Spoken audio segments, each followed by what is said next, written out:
कुर्सी अपनी इधर करके दूर क्यों बैठ गए हैं? क्या चीज? आदरणीय राष्ट्राध्यक्ष जी, प्रदेश अध्यक्ष नरेश उत्तम पाटिल जी, पत्रकारों बंधु, आप सबको बहुत बहुत धन्यवाद। आज राष्ट्रीय अध्यक्ष जी का पेश है। मैं कुछ जो राष्ट्रीय कार्यकारिणी समिति का बैठक कोलकाता में हुआ, इसके बारे में कुछ बताना चाहते हैं। बहुत पत्रकारों हमको पूछा, उत्तर प्रदेश से भी हमारे पास फोन गया था, राष्ट्रीय कार्यकारिणी का बैठक क्यों कोलकाता में हो रहा है। कोलकाता में इसलिए हुआ, माननीय अखिलेश जी जब राष्ट्रीय अध्यक्ष बने, इस बार पहले बार उनका अध्यक्षता थे कोलकाता में राष्ट्रीय कार्यकारिणी का बैठक हुआ। 92 में जब समाजवादी पार्टी का स्थापना हुआ था, पहले राष्ट्रीय कार्यकारिणी का बैठक हुआ था कोलकाता में, नेताजी का अध्यक्षता थे। 92 में जब समाजवादी पार्टी स्थापित हुआ था, मैं उस समय बंगाल का मंत्री थे। जब जनता पार्टी टूट गया था, हम लोग सोशलिस्ट से जनता पार्टी में थे। मैं जनता पार्टी का विधायक भी थे 77 लेके 82 तक। जनता पार्टी टूटने का बाद हम लोग बंगाल में जो सोशलिस्ट पार्टी थे, तो हम लोग का मन में ये था जो हम लोग क्या करेगा। सब अलग अलग पार्टी तैयार हो गया। तो बंगाल में हम लोग वेस्ट बंगाल सोशलिस्ट पार्टी बन के एक पार्टी तैयार किया था 1981-82 में। 82 से हम लोग लेफ्ट फ्रंट में शामिल हो गया। उस समय मुख्यमंत्री थे ज्योति बसु, वो हम लोग को बुलाया था कि बंगाल में आप लोग सोशलिस्ट पार्टी तैयार किया, और सोशलिस्ट पार्टी एक लेफ्ट पार्टी है, हम लोग लेफ्ट फ्रंट में आप लोग ज्वाइन कीजिए। तो हम लोग 82 में लेफ्ट फ्रंट में ज्वाइन किया। हम लोग को 4 सीट मिला था। 82 से लेके 2011 तक 4 विधानसभा। नेताजी बोला आप कलकत्ता में दिल्ली लखनऊ आ जाइए, मैं आपका साथ बात करूंगा। तो मैं लखनऊ आके नेताजी का साथ बात किया। नेताजी को मैं निवेदन किया, नेताजी सोशलिस्ट पार्टी को भी रीजनल पार्टी नहीं होता है, स्टेट पार्टी नहीं होता है। सोशलिस्ट पार्टी लोहिया जी का नेतृत्व पे नेशनल पार्टी था। मैं देखा आप एक अलग पार्टी बनाना चाहते हैं, आपका पास मेरा विनम्र अनुरोध है, आप सोशलिस्ट पार्टी बनाइए नेशनल लेवल पर। नेताजी सहमत हो गया। उसमें जनेश्वर जी भी शामिल थे, बेनी प्रसाद वर्मा भी शामिल थे, और भी 2-4 नेता वहां शामिल थे। तो हम लोग चर्चा किया कि हम लोग नेशनल लेवल पर सोशलिस्ट पार्टी बनाएंगे। तो इस वक्त बाद जनेश्वर जी एक सुझाव दिया, जो हम लोग सोशलिस्ट पार्टी बनाएंगे तो चुनाव आयोग से इसका कोई मान्यता नहीं मिलेगा। क्यों? लोहिया जी सोशलिस्ट पार्टी बनाया था, जो जनता पार्टी में विलय हो गया। इसलिए हम लोग सब बैठ के तैयार किया, जो पार्टी का नाम हम लोग समाजवादी पार्टी देंगे।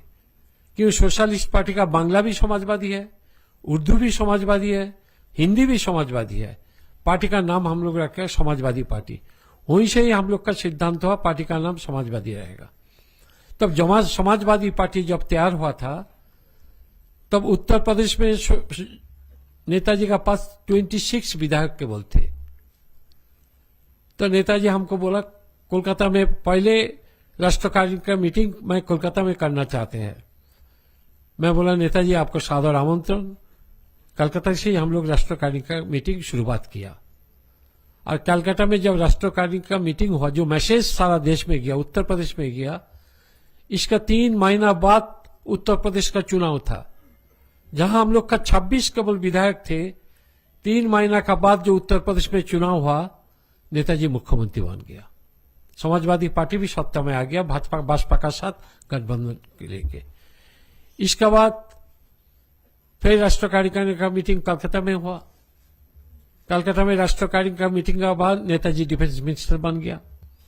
डिफेंस मिनिस्टर जब नेताजी बने उसका बाद भी एक बार कलकत्ता में राष्ट्रीय कार्य का मीटिंग हुआ था। तो फिर राष्ट्रीय कार्य का मीटिंग हुआ 2011 में। 2011 का मीटिंग, राष्ट्रीय कार्य का मीटिंग का बाद माननीय अखिलेश जी मुख्यमंत्री बने उत्तर प्रदेश का। फिर सरकार बनने के बाद एक बार राष्ट्रीय कार्य का मीटिंग कलकत्ता में हुआ था। पांच बार मीटिंग हो चुका था। तो इस बार हम लोग का जब नेशनल कॉन्फ्रेंस हो गया था लखनऊ में, कोई राष्ट्रीय कार्य का मीटिंग नेशनल कॉन्फ्रेंस के बाद नहीं हुआ। तो माननीय राष्ट्राध्यक्ष जी हमको पूछा था, दादा इस बार कलकत्ता में राष्ट्रीय कार्य का मीटिंग करना संभव है? हमें क्यों नहीं संभव है, आप डेट तैयार कर लो, हम लोग राष्ट्रीय कार्य का मीटिंग कलकत्ता में करो। जो राष्ट्रीय कार्यकारिणी मीटिंग कलकत्ता में हुआ, इसमें क्या पूरा नेशनल लेवल पर एक मैसेज चला गया, एक संदेश चला गया। ये संदेश चला गया, देखा सारे नेशनल मीडिया हम लोग का राष्ट्रीय कार्यकारिणी मीटिंग में सब मौजूद थे। 3 दिन, जिस दिन राष्ट्रपति का प्रेस वार्ता था, इतनी मीडिया में कभी नहीं देखा कलकत्ता में हम लोग का कोई कॉन्फ्रेंस में। जो मैसेज चला गया, ये 2024 में जो लोकसभा चुनाव है, ये लोकसभा चुनाव केवल एक मामूली लोकसभा चुनाव नहीं है। ये लोकसभा चुनाव एक अहम चुनाव है जिसमें एक चैलेंज है, और वो चैलेंज समाजवादी पार्टी का पास में ही है। ये 2024 में चुनाव में देश का जनता चाहते हैं भाजपा को हटाने के लिए, और हम लोग समाजवादी पार्टी, समाजवादी कार्यकर्ता, हम लोग नेशनल कमेटी का मीटिंग में एक शपथ हम लोग ले लिया, वो चैलेंज एक्सेप्ट कर लिया कि हम लोग भाजपा को 2024 चुनाव में हम लोग हटाएंगे भारी बहुमत से। इस बार जो चुनाव होगा लोकसभा चुनाव, कम से कम हम लोग का टारगेट 80 सीटों पे हम लोग मजबूती से दौड़ेंगे, और कम से कम 40 सीट हम लोग जीत के लेके आएंगे। आपका सबका याद है 2004 साल में हम लोग का 39 लोकसभा सांसद हम लोग का 39 था, जो उत्तर प्रदेश लोकसभा से जीत के गया था संसद में। इस बार हम लोग उससे ज्यादा सीट हम लोग जीत के लेंगे। क्यों? हम लोग देखा इस बार 2022 में जो विधानसभा चुनाव हुआ, ये चुनाव में हम लोग को जो वोट मिला, इतनी परसेंटेज वोट कभी सपा को नहीं मिला था। गठबंधन को 36% वोट मिला, और सपा को केवल 38% वोट मिला, और भाजपा को मिला 40% वोट। 2022 में जो चुनाव हुआ था, आप सब उत्तर प्रदेश का पत्रकार है, आप सब जानते हैं, पूरा उत्तर प्रदेश का जनता का परसेप्शन था इस बार भाजपा उत्तर प्रदेश से हट जाएंगे, सपा का सरकार हो जाएंगे, अखिलेश जी दूसरी बार मुख्यमंत्री बन जाएंगे। किस कारण से नहीं हुआ आप सब जानते हैं। 100 वोट से लेके 7,000 वोट आसन तक, वोट तक 82 सीट पे हम लोग हार गया। हम लोग नहीं हारा, हम लोग का हराया।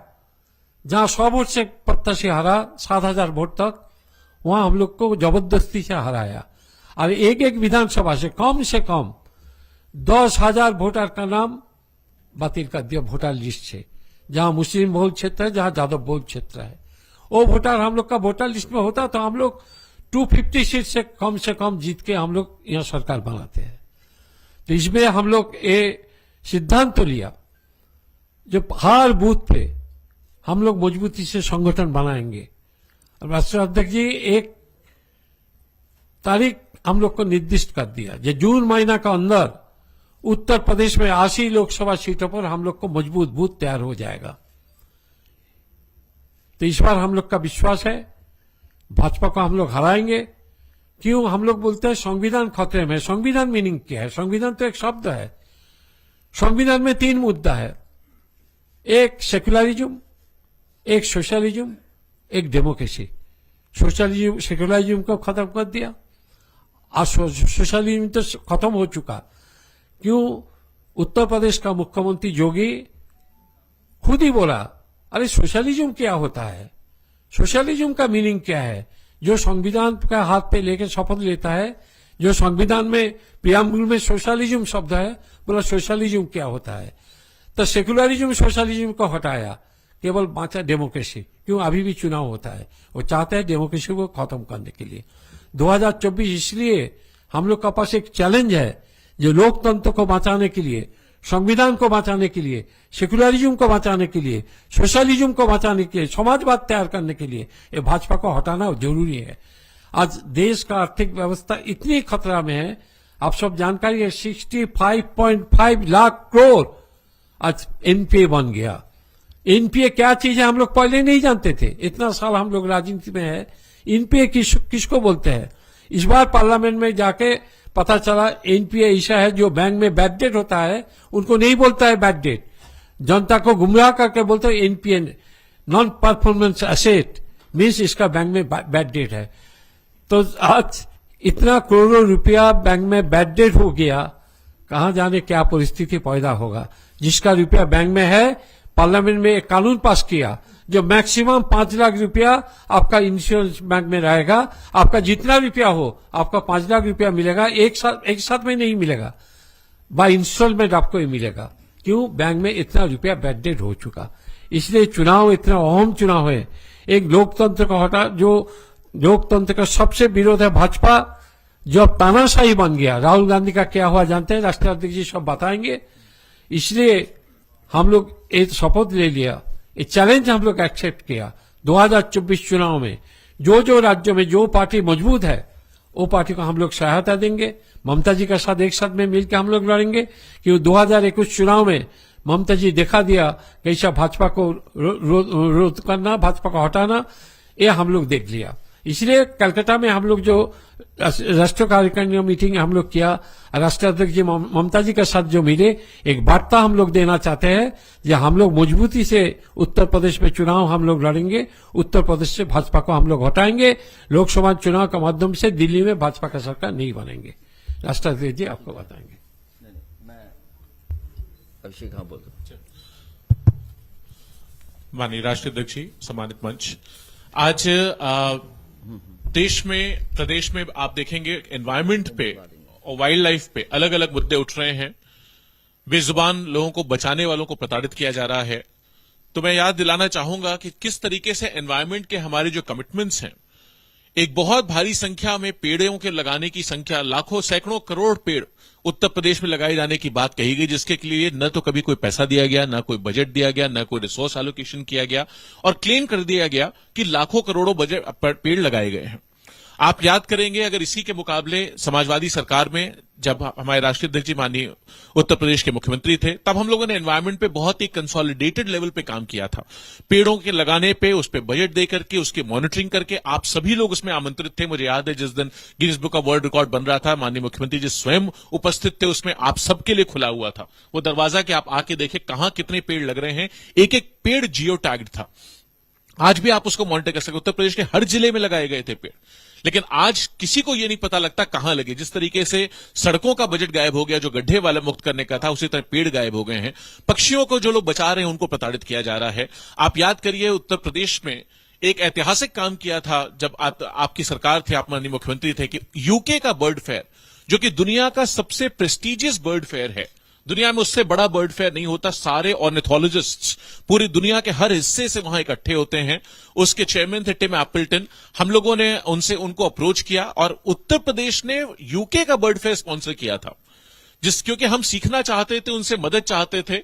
उन्होंने हमसे स्पॉन्सरशिप मांगी, माननीय मुख्यमंत्री जी ने वेरी ग्रेशियसली अलाउ किया कि हमने उसको फंड किया। वहां जाकर के हमारे लोग गए, पहली बार उत्तर प्रदेश के ऑर्निथोलॉजिस्ट गए, और उसके बाद वहां से टिम एपल्टन साहब, आप सबको याद होगा, बहुत सीनियर लोग मुझे दिख रहे हैं सामने, ये सब लोग उन प्रोग्राम्स में भी रहे हैं, कि वो आए और उन्होंने उत्तर प्रदेश में बर्ड फेयर हमने इंस्टीट्यूट किया, जिसमें माननीय मुख्यमंत्री की हैसियत से हमारे राष्ट्रीय अध्यक्ष जी स्वयं गए, पूरा सपोर्ट किया और बचाने का काम किया।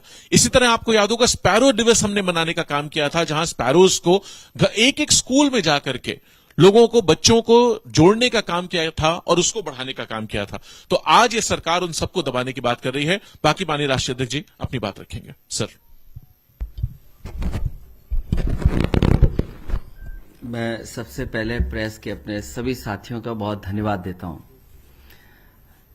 क्योंकि बात बर्ड्स पे खत्म हुई है। हमारे साथ आरिफ खड़े हैं और आरिफ ने एक बहुत अच्छा काम किया कि घायल सारस को समय पर उठाया, उसकी जो सेवा कर सकते थे की, उसका इलाज कराया और उसको जिंदा बचा लिया। उस दौरान सारस उनका मित्र बन गया, और उनके साथ एक मित्रता का व्यवहार उन्होंने किया।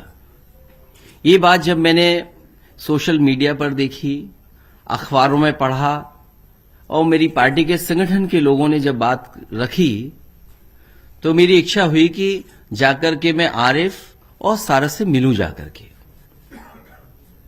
मैं जब वहां गया हूं, बीजेपी के बड़े बड़े नेताओं को पता नहीं कहां से घबराहट आ गई। आरिफ तो वोट दे सकता है मुझे, सारस तो नहीं देगा वोट मुझे। आरिफ से दुश्मनी हो सकती है आपकी, और मैं ये कहूं कि आरिफ से क्यों दुश्मनी है आपकी? वो तो 1 साल से सेवा कर रहा था। आखिरकार झगड़ा तो हमसे है ना, समाजवादियों से आपका। मैं सारस से मिलने क्यों चला गया? मैंने सारस के साथ तस्वीर अपनी क्यों खिंचवा ली? और अगर मुख्यमंत्री जी की तस्वीर किसी जानवर के साथ, किसी के अपने प्रिय के साथ इतनी लोकप्रिय नहीं होती है, तो उसकी तकलीफ उन्हें क्यों है इस बात की? उन्हें परेशानी क्यों है इस बात की? भाई, वो आप अपने भी प्रिय को कभी बिस्किट खिलाते हैं, हम बहुत सारे लोगों को जानते हैं वो दाना खिलाते हैं, और वो तस्वीरें हमने आपने समय समय पर देखी हैं कि जो अपने प्रिय को, चाहे वो जानवर हो चाहे वो चिड़िया हो, हम दाना और बिस्किट खिलाते हैं। जब मैं कल लौट रहा था नोएडा से, तो लोगों ने कहा कि यहां 1 बोरा दाना कबूतर को खिलाया जाता है। मैं जिस घर में रहता हूं, पंडारा में, मेरी छत पर मोर नाचता है, और अगर आप कहो तो मैं उसका वीडियो, उसकी तस्वीर दिखा सकता हूं। जब कभी भी मोर वहां आता है, मोर छत पर जाकर के नाचता है, हमें भी अच्छा लगता है, और कोई होगा उसको अच्छा लगता है। और उसके लिए मैंने बाकायदा दाने रखे हुए हैं। और क्या दाना रखना है? चना रखा हुआ है। आपको याद होगा, मुख्यमंत्री आवास में, समाजवादी सरकार में एक मोर आ गया था, और मैंने उस समय अधिकारियों से कहा कि मोर आ तो गया, अब जा नहीं पाएगा। मैंने उसको इतना अच्छा खाना खिलाया, इतना अच्छा दाना दिया कि मोर वही मुख्यमंत्री आवास में रहता था। मैंने एक तस्वीर, सड़क पर हाथी चल रहा था एक्सप्रेसवे, उसकी तस्वीर ट्वीट कर दी। एसटीएफ गई, उसके महावत को उठा ले आई, जेल भेज दिया उसको। ठीक बात है, कानून है कि आप हाथी नहीं रख सकते हैं, उसका सुप्रीम कोर्ट की गाइडलाइंस हैं कि आप किसी को नहीं रख सकते हैं। और समय समय पर सरकार ने लाइसेंस भी कैंसिल किए हैं, और जिनके पास अगर हाथी था तो उन्हें वापस सरकार को करना पड़ा। मैं ये जानना चाहता हूं कि अगर आप जान बचाने वाले इंसान को आप धारा लगा करके डराना चाहते हो, आरिफ को आप डराना चाहते हो, यही वन विभाग के अधिकारी उस समय कहां थे जब जो 2019 में एक महावत की हाथी ने हत्या की? महावत की हत्या हुई हाथी से, क्योंकि मुख्यमंत्री जी का वो पड़ोसी था, उनकी स्वजाति का था, इसलिए वन विभाग सो गया। वन विभाग ने कोई कार्रवाई नहीं की। उसके बाद अभी 2023 में उसी हाथी ने 3 लोगों की जान ले ली। सरकार पैसा दे रही है, सोचिए आप, क्योंकि मुख्यमंत्री जी का स्वजाति है, वो मुख्यमंत्री का पड़ोसी है, वो हाथी से जान ले रहा है, तो आप उसको सरकार से 5 लाख की मदद कर रहे हैं आप। मैं जानना चाहता हूं विभाग के लोग कहां हैं, और दबी जुबान में ये विभाग के लोग हमें भी समझाने की कोशिश करते हैं। मैं उनसे जानना चाहता हूं, line safari, animal safari Etawah में बनी थी, 50 डियर और एंटीलोप्स, एक लेपर्ड खा गया। मैंने उस समय के प्रमुख सचिव, डिप्टी सीएम, मंत्री से कहा, तब जाकर के लेपर्ड पकड़ा गया। बताओ किसकी जिम्मेदारी थी? अगर 50 डियर वहां खा गए, एंटीलोप, आपने क्या कार्रवाई की? और फिर अगर आप इस तरह कार्रवाई करेंगे कि क्योंकि वो हम देख करके आ गए सारस, तो याद रखना, आप भी अपने घर में कोई पालतू नहीं रख सकते। उस समय आएगा, समय बदलेगा, तो आप चीजों को नहीं पाल पाओगे, क्योंकि अगर कानून सारस के लिए है तो कानून और जानवरों के लिए भी है। आपने क्या कार्रवाई की बड़े बड़े शहरों में जिन्होंने कुत्तों ने किसी आम आदमी को खा लिया? सड़कों पे जो सांड मर रहे हैं, सांड जान ले रहे हैं, क्या कार्रवाई कर रहे हो आप? दुर्भाग्य हमारा उत्तर प्रदेश का। बताओ, मुख्यमंत्री जी ट्वीट कर रहे हैं, कह रहे हैं हम रोबोटिक का प्लांट लगाएंगे। अरे मुख्यमंत्री जी, आप सांड नहीं पकड़ पा रहे हो, क्या रोबोटिक का प्लांट लगाओगे आप? और हर दिन आपके अखबारों के माध्यम से मैं पढ़ रहा हूं कि एक किसी व्यक्ति की जान जा रही है, एक्सीडेंट हो रहा है। कोई दिन नहीं बचता जिस दिन सांड की वजह से जान न जा रही हो। आप किसको झूठा सपने दिखा रहे हो? और फिर सारस के लिए जो काम समाजवादियों ने किया, आपने इटावा का जो केंद्र बनने जा रहा था, संरक्षण केंद्र, ट्रेनिंग इंस्टीट्यूट, कि लोग जागरूक हों, समझें, हमारा स्टेट बर्ड है, आपने उस ट्रेनिंग इंस्टीट्यूट को क्यों खत्म कर दिया? संरक्षण केंद्र को किसने खत्म किया जो इटावा में बनने जा रहा था? क्योंकि उस इलाके में इटावा, मैनपुरी, एटा, कानपुर देहात सबसे ज्यादा सारस हैं, सबसे ज्यादा नंबर्स हैं वहां पर। उस समय समाजवादी सरकार में कि जो लोग संरक्षण में हमारी मदद करेंगे उसके लिए सारस मित्र बनाए गए थे। मुझे खुशी है कि अगर सरकार को कानूनी कार्रवाई के अलावा फॉरेस्ट डिपार्टमेंट को इस आरएफ को सारस मित्र के तहत इसका सम्मान और पुरस्कार देना चाहिए था। मेरी समाजवादी सरकार होती तो ऐसे नौजवान को हम आगे बढ़ाते और सम्मान देकर के और सबके सामने समाज के लाते। और आप तो एलडीए से एक डॉग पार्क बना रहे थे, उसका तो टेंडर भी निकल गया था। मैंने ट्वीट कर दिया, वो टेंडर कैंसिल कर दिया। कैसे हैं आप? और देखिए क्या ट्वीट कर रहे हैं, देश का सबसे बड़ा रोबोटिक प्लांट उत्तर प्रदेश के अंदर स्थापित होगा। मैं बधाई देता हूं मुख्यमंत्री जी को और सरकार को कि 6 साल पूरे होने पे अपनी छठी मनवाने पर, सरकार की छठी मनाई उन्होंने, उस पर बधाई देता हूं मैं उन्हें। कम से कम ये बता दो कि रोबोटिक जब बनकर के रोबोट निकलेगा तो वो कौन से वस्त्र पहन के निकलेगा, क्या कपड़े पहन के निकलेगा? जहां हाथों पे काम नहीं, नौकरी नहीं, रोजगार नहीं, जहां आप बात स्वदेशी की करते थे, आप जहां नौकरी रोजगार देने की बात करते थे, वहां रोबोटिक प्लांट लगाएं। किसको आप गुमराह कर रहे हैं? किसको गुमराह कर रहे हैं रोबोटिक प्लांट? और मैं तो पत्रकार साथियों से जानना चाहता हूं, बताओ आपकी जगह रोबोटिक बैठ जाएंगे तो समाजवादी लोग किससे बात करेंगे? अरे कौन मुस्कुराएगा? रॉबर्ट बैठा दिए जाएंगे, चैनल इसके रॉबर्ट बैठे हुए हैं। हम भी अध्यक्ष जी से कहेंगे रॉबर्ट भेज दो, वही प्रेस कराएगा। भाई जब रॉबर्ट खरीदे जाएंगे तो भाई हम भी तो खरीदेंगे। भाई ये तो है नहीं कि रॉबर्ट प्लांट बना है, रॉबर्ट बन रहे हैं तो केवल सरकार के लिए होंगे, वो तो आखिरकार व्यापार और कारोबार होगा उसका। तो आप लोगों की तरफ से भी आ जाएंगे, यहां पर कुछ बैठ जाएंगे और हम लोग भी कुछ खरीद करके यहां बैठा देंगे, तो ठीक रहेगा। हम लोग पीछे से बात करते रहेंगे एक दूसरे से। किसको गुमराह कर रहे हैं बताओ? जब इन्हें हिसाब किताब देना चाहिए था 2 सरकारों का, दिल्ली और लखनऊ का। हम ये बात मानते हैं, ये हिसाब किताब या जनता में इसलिए बात कही जा रही है अच्छी अच्छी क्योंकि वोट चाहिए आपको। 24 का चुनाव आपके करीब है, इसलिए आप सपने दिखा रहे हो कि उत्तर प्रदेश में उत्सव मन रहे हैं। क्या उत्सव मन रहा उत्तर प्रदेश में? जिन मंत्रियों पे आरोप 1 साल, क्योंकि आप मैनेजमेंट में माहिर हैं, कई ऐसे मंत्री जिन पर सजा की है, और फिर सदन में जो लोग झूठ बोलते हो, आप ही जो उत्सव मनाने की बात कर रहे हैं, कम से कम ये बताइए कि on the floor of house ये बात कही गई कि नीति आयोग ने उत्तर प्रदेश को कहां खड़ा किया है, किस जगह आप खड़े हैं। आपने सस्टेनेबल गोल्स को अचीव करने के लिए रात भर जगाया, लोगों को, अधिकारियों को जगाया, विधानसभा चलाई। आप सस्टेनेबल गोल्स पे कहां पहुंचे हैं? आप हेल्थ सेक्टर में कहां पहुंचे हैं? आप और शिक्षा के क्षेत्र में कहां पहुंचे हैं? और सोचिए, हमारा आपका शिक्षा क्षेत्र जो सबसे महत्वपूर्ण है, जो आने वाली जनरेशन फेस करेगी, सबसे क्रिटिकल मोड पर खड़े हैं हम लोग। सबसे नाजुक स्थिति में पहुंच गया है हमारा शिक्षा का विभाग। आप प्राइमरी एजुकेशन देखो कहां पहुंच गई है। 8000 ऐसे स्कूल हैं जिसमें एक टीचर है, 8000। हायर सेकेंडरी का पता ही नहीं क्या हो रहा है। हायर एजुकेशन, टेक्निकल एजुकेशन का क्या हाल कर दिया। कहां की नई परंपरा आई है कि आप हिम्मत नहीं जुटा सकते सस्पेंड करने की, कार्रवाई करने की। जिस संस्था के पास पावर नहीं है वो कार्रवाई कर रही संस्था, उस स्थान से कार्रवाई हो रही है। और एक वाइस चांसलर को बचाने के लिए क्या नहीं हो रहा। सोचिए शिक्षा का स्तर ये,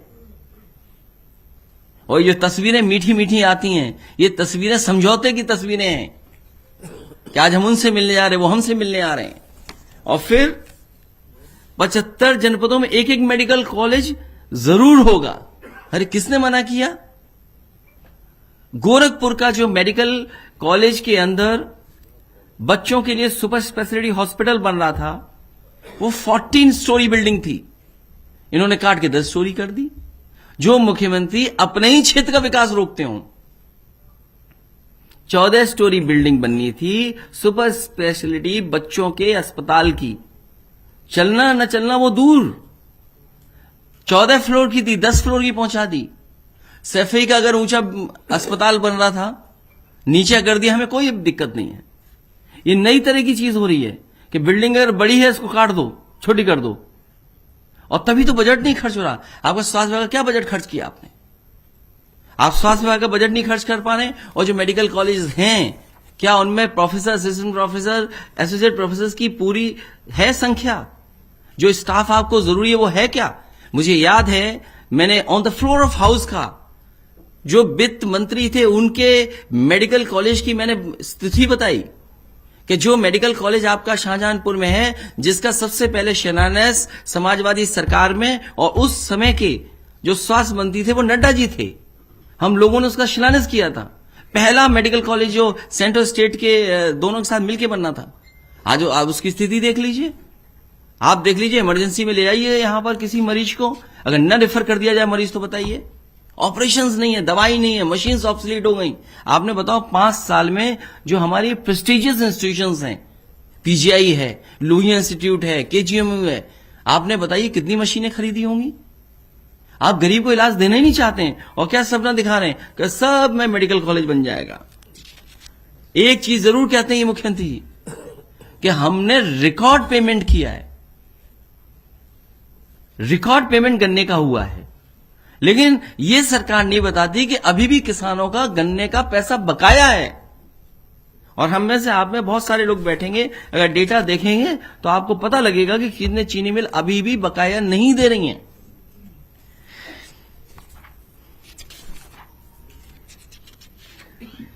क्या बात बताई इन्होंने कि आय प्रति व्यक्ति आय डबल हो गई है, प्रति व्यक्ति आय डबल हो गई है। पता नहीं कौन सा इकोनॉमिस्ट बैठा हुआ है, कौन अर्थशास्त्री है, कौन विभाग के अधिकारी हैं जो ये बता रहे हैं कि प्रति व्यक्ति आय दोगुनी हो गई। कहां से नाप रहे हैं आप? और इसी तरह आपने ये कहा कि जो हमारी ग्रोथ रेट है बजट की स्पीच में 16%, 16.9% है। वो दिखाइए जरा स्क्रीन पे हो तो। वित्त हमारे मंत्री जी ने कहा कि 16 पॉइंट इतनी हमारी ग्रोथ रेट है। जो ये सरकार झूठ बोलती है, जो ये सरकार गुमराह जनता को करना चाहती है जिन चीजों को, उसके लिए इन्होंने कंसल्टेंट रखा है कि ये झूठ कैसे सच में बदला जाए। एक अपना झूठ छिपाने के लिए 200 करोड़ कंपनी को खर्च करने पैसे, जो झूठ बोल दिया उसको जस्टिफाई कैसे किया जाए, उसके लिए डेलॉयट 200 करोड़ रुपए, 200 करोड़ रुपए। आज उत्तर प्रदेश का नाम सुनते ही लोगों के चेहरे पर चमक आ जाती है। ये पता नहीं कौन सी चमक है, हमने तो तस्वीरों में देखा है कि कितनी चमक डाउन हो गई है। एक भी एयरपोर्ट का 2022 में प्रदेश के सकल राज्य घरेलू उत्पाद में 16.8% की वृद्धि दर्ज की गई।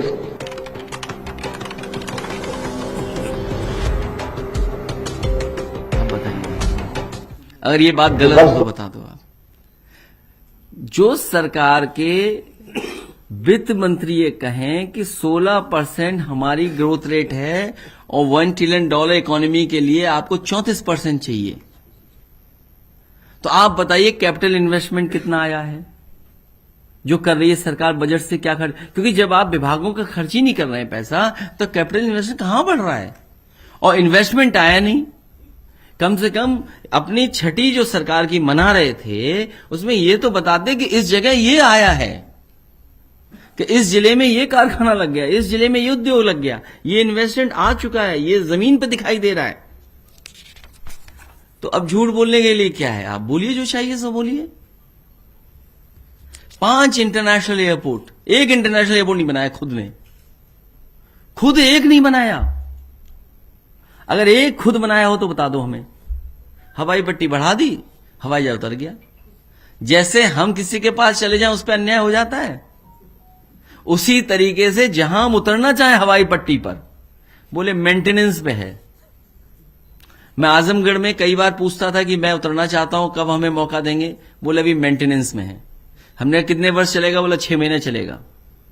तो जब मैंने 6 महीने बाद पूछा कि मैं इस पे फिर उतरना चाहता हूं, तो बोले रनवे का वो फ्रिक्शन चेक हो रहा है, वो फ्रिक्शन थोड़ा गड़बड़ हो गया है। तो आप सोचिए, मैं मुरादाबाद उतरना चाहता था, बोला हवाई पट्टी अभी काम चल रहा है उसमें। तो जितनी हवाई पट्टी समाजवादी सरकार में बनी वो भी आज तक नहीं पूरी की। मुरादाबाद का हवाई अड्डा, हवाई पट्टी नेताजी ने बनाया, एक्सटेंशन हम लोगों ने दिया। चित्रकूट नेताजी ने बनाया, उसका एक्सटेंशन हम लोगों ने दिया। आपका कुशीनगर की पूरा का पूरा समाज सरकार का है, इनका कुछ भी नहीं है उसमें। 5 इंटरनेशनल एयरपोर्ट बनाए इन्होंने। प्राथमिकता में गांव, गरीब और किसान, नौजवान है। नौजवान को तो नौकरी नहीं दे रहे हैं ये लोग। हर बार ये पूछा सरकार से कि आप रोजगारी दर मत बताइए, रोजगार दर बताइए। आप कहते हो 4.2 है हमारी अनएम्प्लॉयमेंट रेट, इसका मतलब यह है कि सबको आपने नौकरी रोजगार दे दिया। और सच्चाई यह है कि पढ़ लिखने के बाद बड़ी संख्या में नौजवान घर बैठा हुआ है, उसमें नौकरी नहीं, रोजगार नहीं। वो तलाश में भी निराश हो गया, अब तलाशना भी नहीं चाहता है। उसके साथ इतना धोखा, इतना छल किया सरकार ने जिसकी कल्पना नहीं कर सकते। हर बार धोखा। और फिर आरक्षण की तो बात ही मत करिए, क्योंकि जिस तरीके से यूनिवर्सिटीज में, कॉलेज में अपॉइंटमेंट हो रहे हैं, इतना बड़ा पैमाने पे आरक्षण से खिलवाड़ किसी सरकार ने नहीं की होगी जितना ये कर रही है। आप किसी यूनिवर्सिटी के अपॉइंटमेंट्स उठा करके देख लीजिए। जिस वाइस चांसलर की जांच हो रही है, सीबीआई हो, कोर्ट हो, लड़ाई झगड़ा चल रहा हो, आमने सामने आ गया हो डबल इंजन, सोचिए आप। इसलिए उत्तर प्रदेश नंबर 1 तो नहीं है, किस नंबर पर है। और अगर हम देखें भी नंबर, अगर सही नंबर देखें, अगर हम नीति आयोग को ही माने, तो हम 22वें स्थान पे हैं देश में, 22वें स्थान पे। और जो लोग ये सपना दिखाते हैं कि सबका साथ सबका विकास, बिना जाति जनगणना के सबका विकास, सबका साथ और सबका विश्वास जीतना बहुत मुश्किल है। इसलिए समाजवादी पार्टी लगातार जाति जनगणना की ओर अपना काम करती रही। मैं प्रेस के लोगों का धन्यवाद देता हूं।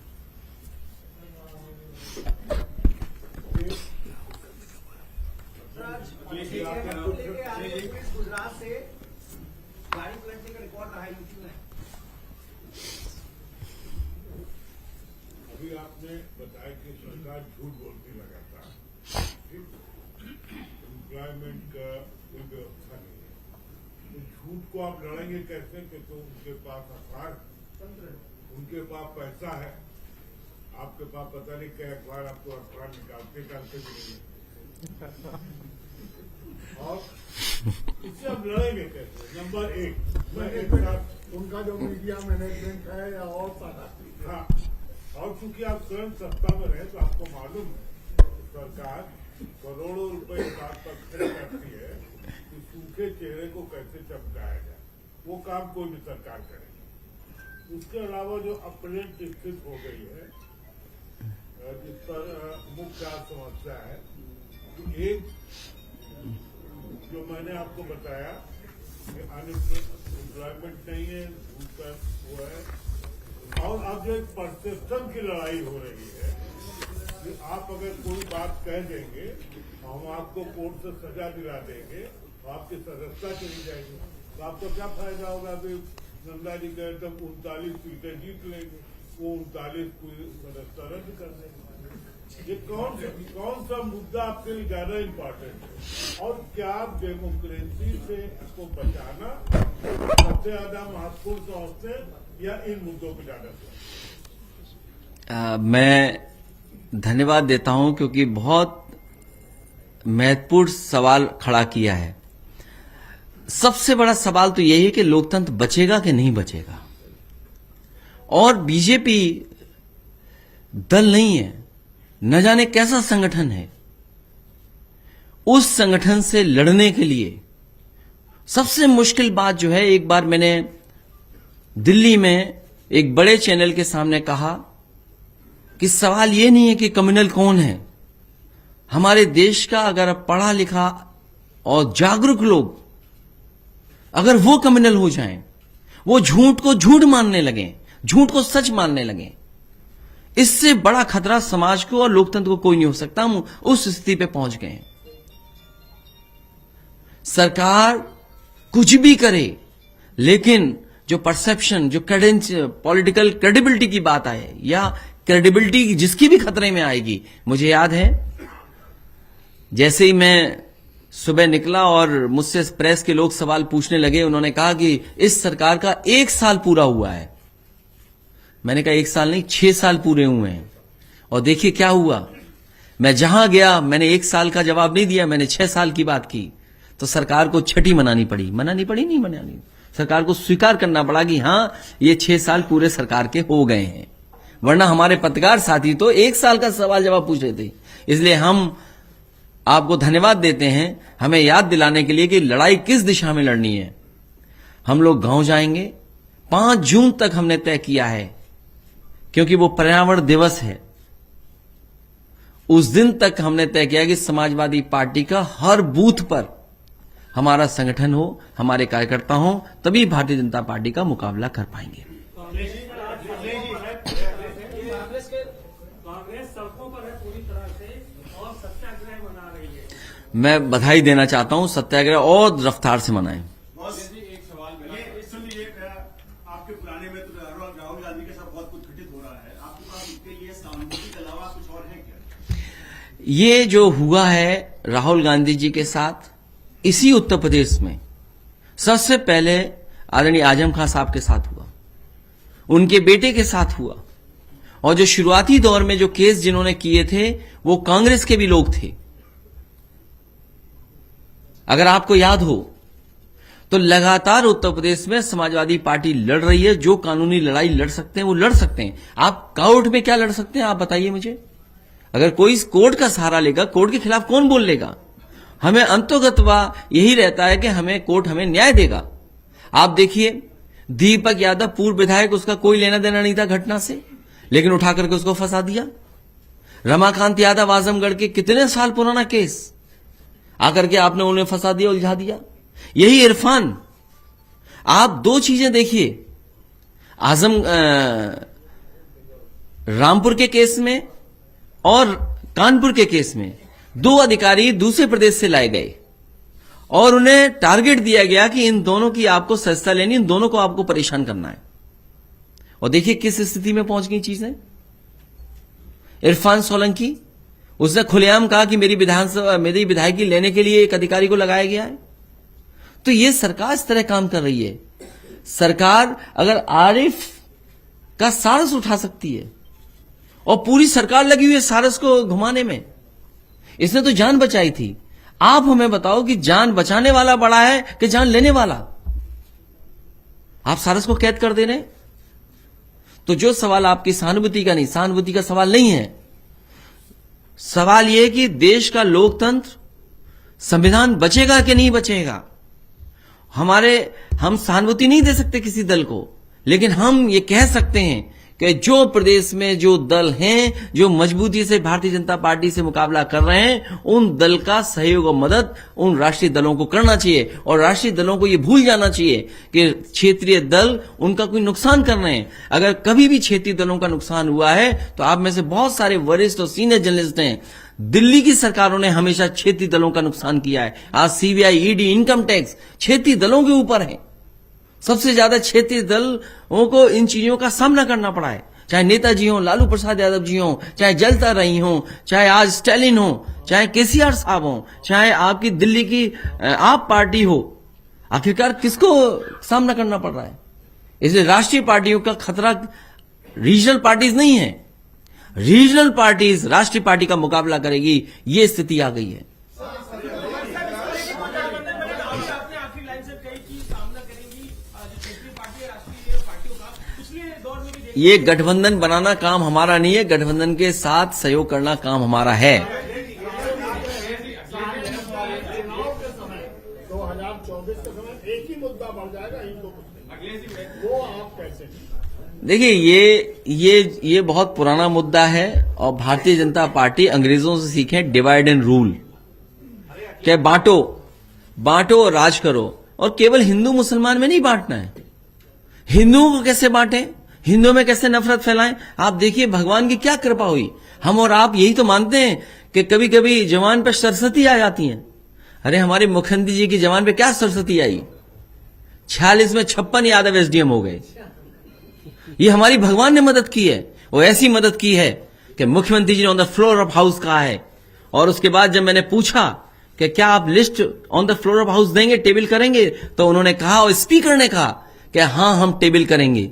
और वो जो तस्वीर दिखाई थी कोई फर्जी न्यूज की, तो वो तो सब रिकॉर्डेड है आज। तो कभी कभी भगवान मदद करता है। और इस बार ये जो हिंदू मुसलमान का लेकर के चल रहे हैं, कोई हिंदू मुसलमान नहीं, सवाल बेरोजगारी का है, सवाल महंगाई का है, और सब महसूस कर रहे हैं। मैं भी कुछ दिन पहले गया था और अचानक मैं आलू की मंडी में चला गया, वहां एक बीजेपी का कार्यकर्ता था। हालांकि मुझे इस तरह नहीं कहना चाहिए, लेकिन फिर भी कह रहा हूं, कितने होशियार हैं वो लोग। जब मैंने देखा कि हजारों कट्टे आलू के पड़े हुए हैं, सब आड़तियां रो रहे हैं, किसान खड़े रो रहे हैं कि हमारे आलू की कोई कीमत नहीं मिल रही है, तो एक उसी में से व्यक्ति निकलता और कहता है कि ऐसा है, ये सरकार की गलती नहीं है, आलू ज्यादा पैदा हो गया। और जैसे ही उसने ये बात कही, मैंने कहा सुनो, तुम हो भारतीय जनता पार्टी के। तभी एक पाल बरादरी का नौजवान खड़ा था, बोला मैंने बीजेपी को वोट दिया था, लेकिन इस बार बीजेपी को वोट नहीं दूंगा। भैया आप सही कह रहे हो, ये बीजेपी का आदमी है।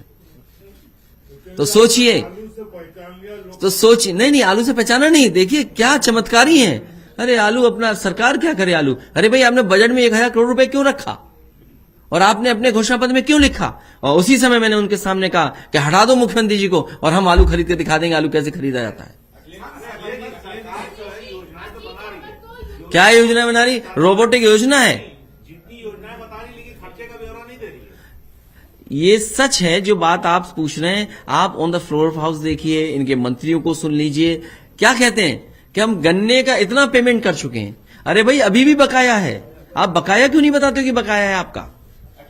और आप नौकरी देने की बात कर रहे हैं, आप बताइए ना, इस जिले में ये कारखाना लगा, 1 डिस्ट्रिक्ट 1 प्रोडक्ट में आपने ये बजट दिया, आप कुछ बताने के लिए तैयार नहीं है।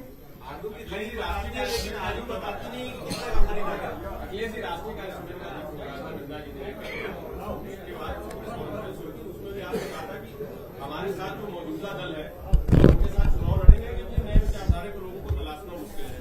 इधर आप कह रहे हैं कि राष्ट्रीय दलों को क्षेत्रीय दलों का सहयोग करना चाहिए, तो ऐसे में फिर क्या स्वरूप है? लो ये बात नहीं समझ में आई आपको। जो दल हमारे साथ गठबंधन में है उनको साथ लेकर के चलेंगे, और राष्ट्रीय दल जो बीजेपी से लड़ना चाहते हैं और उन्हें ये लगता है कि ये दल मजबूत है, ये मुकाबला कर सकता है। और मैं याद दिला दूं आपको, जब नीतीश कुमार जी कई दलों के लीडर से मिले थे तो उन्होंने यही कहा था कि जो दल जिस क्षेत्र में या जिस प्रदेश में मजबूत है उसको आगे आकर के लड़ना चाहिए, मुकाबला करना चाहिए और उसके ही गाइडेंस पे चलना चाहिए। लेकिन आप तो राहुल गांधी चुनाव भी नहीं लड़ पाएंगे, तो क्या समाजवादी पार्टी एक बार फिर कांग्रेस? नहीं, मुझे उम्मीद है कि न्यायालय उनके साथ न्याय करेगा। और मानहानि की दावा, अगर मानहानि की बात है तो बताओ, पिछड़ों का, हम पिछड़े ही हैं मान लीजिए, आपने गंगा जल से मुख्यमंत्री आवास धुलवाया, तो क्या मानहानि का दावा नहीं करना चाहिए मुझे? क्या मानहानि का दावा नहीं होना चाहिए इस पर?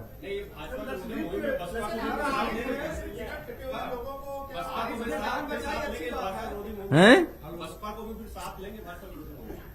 जो दल से अनुभव हो चुका है उनको नहीं जल्दी लेंगे। नहीं, इसीलिए मैंने जल्दी कहा। इतना मत पकड़ो मुझे भाई। इसलिए हम बुजुर्ग एक साथ रखते हैं, इधर भी हैं बुजुर्ग।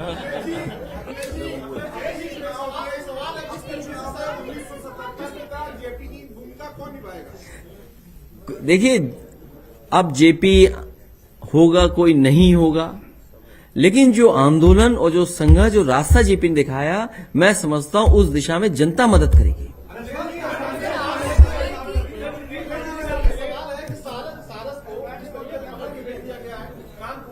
अगर इस तरीके से किसी बच्ची को चोट लग जाएगी और आने वाले समय में कोई उसकी मदद करना चाहेगा तो उसके ऊपर एफआईआर हो जाएगी, लोग कैसे मदद करेंगे? अरे गुल्लू रखा हुआ है मुख्यमंत्री जी ने, तो ये क्या बात हुई?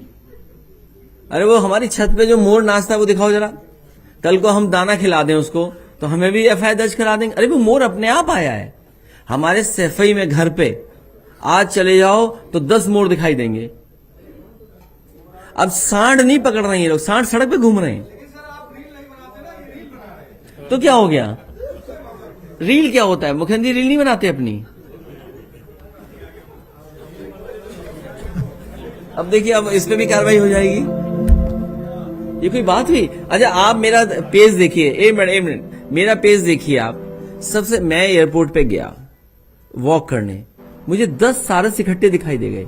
मैंने मोबाइल निकाला, वीडियो बना लिया उसका। ये क्या बात हुई? आप आजकल हर आदमी कैमरामैन है, हर आदमी लाइव कर सकता है। तो जो अच्छा लगता है वो हम रिकॉर्ड करते हैं, वो रील का रूप लीजिए या हम अपने प्लेटफॉर्म पर डालते हैं। तो हम दिखाना चाहते हैं ना हमारी क्रिएटिविटी क्या है। तो वही तो मैंने आपसे शुरू किया। उन्हें दुख इस बात का है कि कई वो पोस्ट करें तो पैसा खर्च करने के बाद भी पोस्ट उनकी कुछ मिलियन में भी नहीं जा पा रही। हम लोग बिना पैसा खर्च किए अगर कोई बात पोस्ट कर दें तो मिलियन में जा रही है। ये है दुख उन्हें। और आप बताइए, हमने सारस का लगाया और मेरे आप पेज पे देखो कितनी बार सारस लगाया मैंने। तो कोई अचानक प्रेम आरिफ के प्रति नहीं हुआ, क्योंकि आरिफ ने सारस की जान बचाई, इसलिए मुझे लगा कि मैं उनके यहां जाऊं और उसको बधाई दूं जाकर के। बस सरकार को यही बुरा लगा। अगर मैं न गया होता तो उन्हें किसी रील से दिक्कत नहीं थी। अरे स्टोरी बीबीसी कर रहा था, सब स्टोरी कर रहे थे, आप कर रहे थे, हम कर रहे थे। उन्हें तकलीफ परेशानी इसी बात की। और सवाल यह है कि अगर 2019 में महावत मारा गया और 2023 में 3 लोगों की जान ली गई, मुख्यमंत्री जी के स्वजाति विधायक के यहां, उनके पड़ोसी के यहां, इस फॉरेस्ट डिपार्टमेंट ने क्या कार्रवाई की? और जांच अगर करना चाहते हो कार्रवाई, तो पूरे उत्तर प्रदेश में जिस तरीके से पेड़ लगाने के लिए लूट और भ्रष्टाचार हुआ है, आप कल्पना नहीं कर सकते। पेड़ नहीं, पेड़ तो दिखेंगे ना। आपने रिकॉर्ड पे बताया कि पेड़ यहां लगाया है। अभी तक ये सरकार 100 करोड़ से ज्यादा पेड़ लगा चुकी है और बताती है कि हम 2022 तक 100 जाने कितने पेड़ लगा देंगे, 175 करोड़ पेड़ लगाएंगे। बताइए, 175 करोड़ पेड़ लगाने का झूठ बोल रहे हैं सरकार। और मैंने आपसे कहा कि डियर और एंटीलोप्स मारे गए 50, तो उस पर क्या कार्रवाई की आपने? ये इसलिए कर दी कि हम उसका सारस देखने क्यों चले गए हैं? अरे हम आप झाड़ी में बैठे हैं, यहां पर जंगल में बैठे होंगे। लोकसभा सचिवालय को बड़ा आरोप लगाया है कि मेरी सजा के 2 दिन बाद मेरी सुरक्षा चली गई थी, सुप्रीम कोर्ट ने मुझे 27 जनवरी को बरी कर दिया। ये तो एक विसंगति है कि अगर मान लो डिसीजन हो जाए, और ये तो कानून एक्सपर्ट जो होंगे कॉन्स्टिट्यूशनल ऐसे, वो राय दे सकते हैं। यूपी के मंत्री कह रहे हैं कि अतीक अहमद की गाड़ी यहाँ आ रही है तो तैयार रहिए, कभी भी पलट सकती है, क्या कहेंगे? मंत्री इस तरीके का बयान दे रहा है। कौन मंत्री दे रहा है? जेपीएस राठौर ने बोला है। पता नहीं, उनको पहले मुख्यमंत्री जी ने फोन करके बता दिया होगा कि इस जगह पर गाड़ी पलटा देंगे। और मैंने उस समय भी कहा था कि जिस समय आप गूगल से और अमेरिका से मदद ले लोगे, आपको पता लग जाएगा कि किस समय गाड़ी पलटी है और किसने पलटाई है। ये सब डॉक्यूमेंटेड है, सैटेलाइट पे सब होगा। ये रिकॉर्ड जाने वाला नहीं है, ये गलती मत करना आप। ये 3 साल बाद, 4 साल बाद भी अगर अमेरिका से निवेदन करोगे, अपील करोगे, और वो निकाल के रिकॉर्ड देगा कि हर सेकंड का अगर मैप आप मैप करोगे तो आपको पता लग जाएगा गाड़ी कैसे पलटी है। नहीं, वो तो क्यों नहीं चल सकता है? तो कौन से रॉबर्ट? क्या लाल टोपी पहन के आएगा? क्या बात कर रहे हो आप भी? रॉबर्ट का कमाल नहीं है, टेक्नोलॉजी का कमाल है, सैटेलाइट का कमाल है। अरे भाई, पुराने जमाने मॉडल पत्रकार हो। अच्छा ये बताओ पत्रकार साथी, इस सरकार ने कहा कृत्रिम बारिश कराएंगे, याद कीजिए। अच्छा, कहां कृत्रिम बारिश हुई? और जिस देश को काम चाहिए हो, जिस देश को हाथ को रोजगार चाहिए हो, आप रोबोट बना रहे हो, आप बताओ। तो इसीलिए मैंने कहा कि आप हट जाओगे, आप भी एक खरीद लोगे रोबोट, यहां बैठा दोगे अपने प्रेस की तरफ से। रोबोट जरूरी है?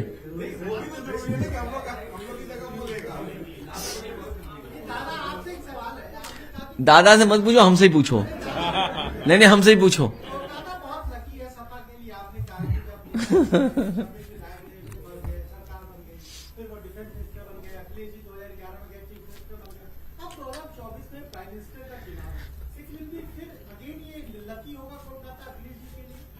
देखिए 2024 चुनाव में जो संदेश हम लोग देश में दिया, उत्तर प्रदेश से ही भाजपा का सरकार बने। 2014 में जो भाजपा का सरकार आया, कहां से आया? उत्तर प्रदेश से आया। 2019 में जो भाजपा का सरकार आया, उत्तर प्रदेश से आया।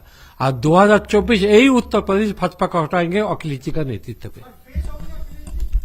अरे हमारा फेस मत देखो, आप जो तस्वीरें खींचती हैं उसमें फेस देखा करो, किसका चेहरा डाउन है, किसका ठीक है, आप ध्यान ही नहीं देते हो। और देखिए, ये यूपी ने अगर बनाया है, जिसने बनाया है वही हटाएगा।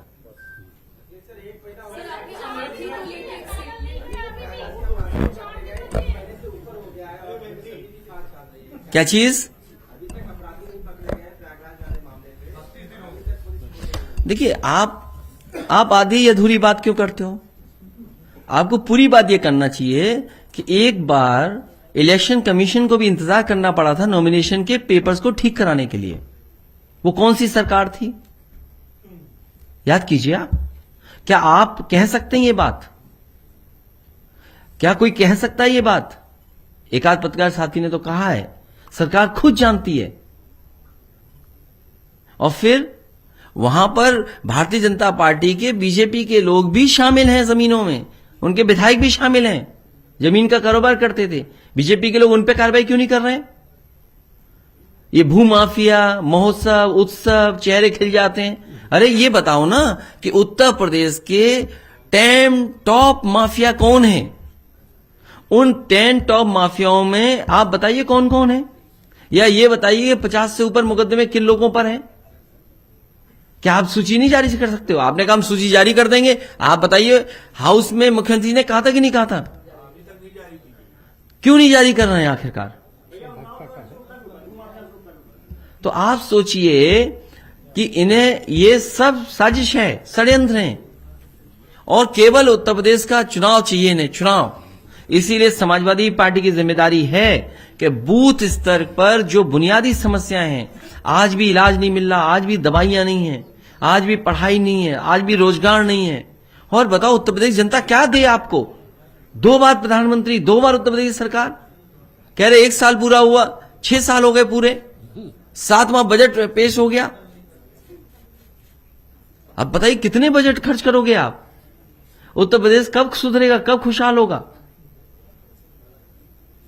ये पिक एंड चूज करते हैं कि क्या पिक करना है, क्या चूज करना है। और अगर ये आरिफ के अलावा किसी और ने सारस को पकड़ा होता तो आज न जाने कहां तुलना हो रही होती, क्या क्या तुलना हो रही होती। क्या भगवान बुद्ध के बारे में नहीं पढ़ा? सारस और हंस के बारे में क्या था? कौन बड़ा है? मैं बचाने वाला बड़ा है। और अगर सारस की जान गई तो उसके लिए जिम्मेदार मुख्यमंत्री होंगे खुद।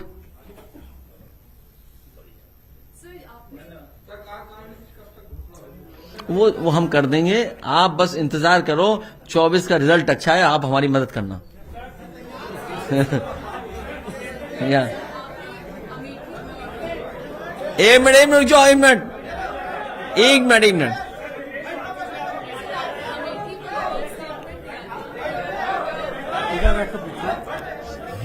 नहीं, अच्छा किया आप आए। कल पिछली बार नहीं आए थे आप। वो महिला क्या पूछा? सोनू से कहेंगे अलग, सीनियर लोगों को अलग से कुर्सी दीजिए। नहीं, अलग से नहीं, वो कुर्सी गड़बड़ अलग से मंगाएंगे। आजकल ये भी है ना, किस कुर्सी पे बैठे हो, ये भी तो झंझट है। आपने अमेठी को लेकर जो स्टेटमेंट दिया था कि वहां के कार्यकर्ता कांग्रेस अब बताओ, आरिफ है, सारस हो गया, छिन गया इससे सारस, तो कौन मदद कर रहा है? अब वो अपनी परेशानी में फंस गए। तो मुझे मेरा सवाल ये कि उससे वो अपनी परेशानी सजता बचाएं कि सारस बचाएं? मेरा सवाल ये कि वो सिग्नल था पार्टी को कि आप हमें फ्रंट सीट में आने दीजिए, और यदि ऐसा होता है तब भी आप जब आपके क्या उम्मीदवार खड़े राजनीति में ये नहीं होता है? समाजवादी पार्टी वहां जीतती है, विधायक जीतते हैं हमारे, और हमारे आपकी जानकारी होनी चाहिए, पार्टी को बदनाम करना था तो एक विधायक को कितना अपमानित मंत्री को होना पड़ा अखबार टीवी के माध्यम से। और अभी पता करिए खिचड़ी खिलाई जा रही थी, क्योंकि पता है कि चुनाव आ गया करीब, खिचड़ी खिलाई जा रही थी।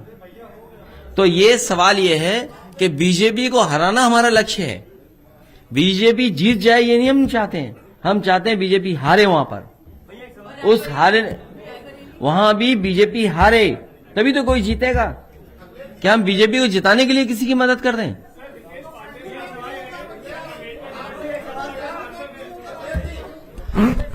मैंने ये कहा बीजेपी हारे हमारी प्राथमिकता है।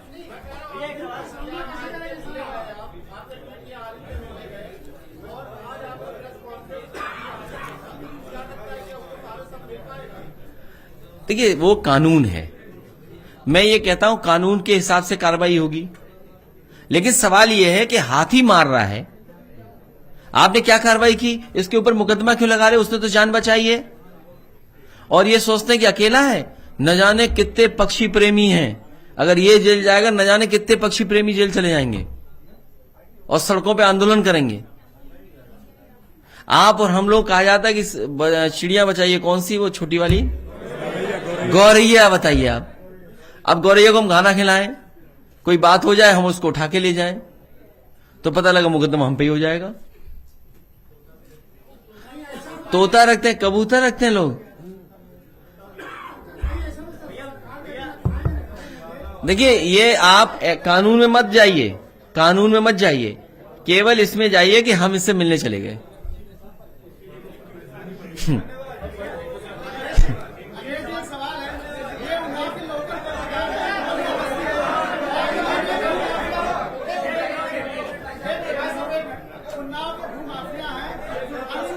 ये मिले थे शायद अभी कुछ दिन पहले मिले थे ना। ये बता रहे हैं मुड़ जाओ इनको नजरबंद कर दिया गया था और ये आज बहाना बना के आए कि मैं वकील से मिलने जा रहा हूँ। 2 सिपाही इनके घर के बाहर बैठे मौजूदा, और सदर विधायक पंकज गुप्ता उन्नाव के इनको पूरा फंसाने का प्रयास कर रहे हैं, और भूमाफिया खबर चलाई अंशु गुप्ता की उन्होंने। अब देखिए ये हालत है, जांच कब होगी? कम से 500 करोड़ रुपए, 1000 करोड़ कितने का? उनका वो है। वो ऐसा करिए अध्यक्ष जी, हम इस पत्रकार साथी से कहेंगे कुछ कागज हम लोगों को दे, जिससे अगली बार केवल प्रेस भूमाफियाओं पे होगी। मैं आपको देता हूं, मैं आपको उदाहरण देता हूं। छिबरामऊ में भारतीय जनता पार्टी के नेता लोग मिलकर के एक तालाब को कब्जा कर रहे थे। मैंने सूचना दी, मैंने पिक्चर उसकी लगा करके ट्वीट कर दी छिबरामऊ के तालाब की। तो जैसे ही ट्वीट हुई डीएम ने काम रुकवा दिया। उस समय के डीएम से मैंने कहा कि भाई जिन बुलडोजर से, जिन जेवीसी मशीन से आपने मिट्टी भरवाई करवाई है, उससे मिट्टी निकलवाई है तालाब की। तो जितने तालाब आप कब्जा हो रहे हैं, सबसे ज्यादा भारतीय जनता पार्टी की सरकार में तालाब कब्जा हो चुके हैं। लखनऊ में कॉलोनी बस गई है, हम बता देंगे इन्हें, क्षेत्र रायन का पुराना। बीजेपी के लोग हैं जो तालाब को पाट करके कॉलोनी बना रहे हैं। हाँ देखिए, सही कह रहे हैं आप, सही कह रहे हैं, ये जानते हैं पत्रकार, बीजेपी के लोग हैं उसमें। अच्छा भूल जाइए, अरे भूल जाओ, दूसरी बात बताता हूं। करहेल में तालाब है, हम जब निकलते हैं और जब आते हैं वहां प्लॉटिंग हो रही।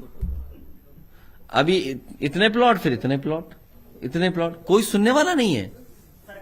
और मैनपुरी में सबसे ज्यादा कब्जा जमीन का हो रहा है। मैनपुरी में डीएम और वहां के अधिकारी सब मिल गए, सीडीओ वीडियो, जिनका कोई विभाग से लेना देना नहीं है जमीन के विभाग से, वो सब मिलकर के जमीनें कब्जा कर रहे हैं। तुम आप लाओ, मैं बधाई देता हूं तुम्हें कि आप हमें जानकारी दोगे और सुरक्षा हम लोग भी करेंगे तुम्हारी।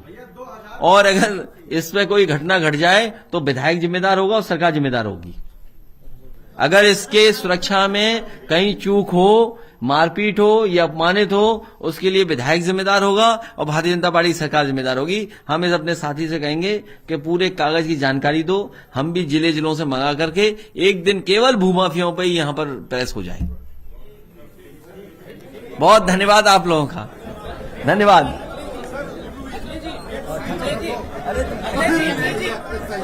तुमने सही पूछा।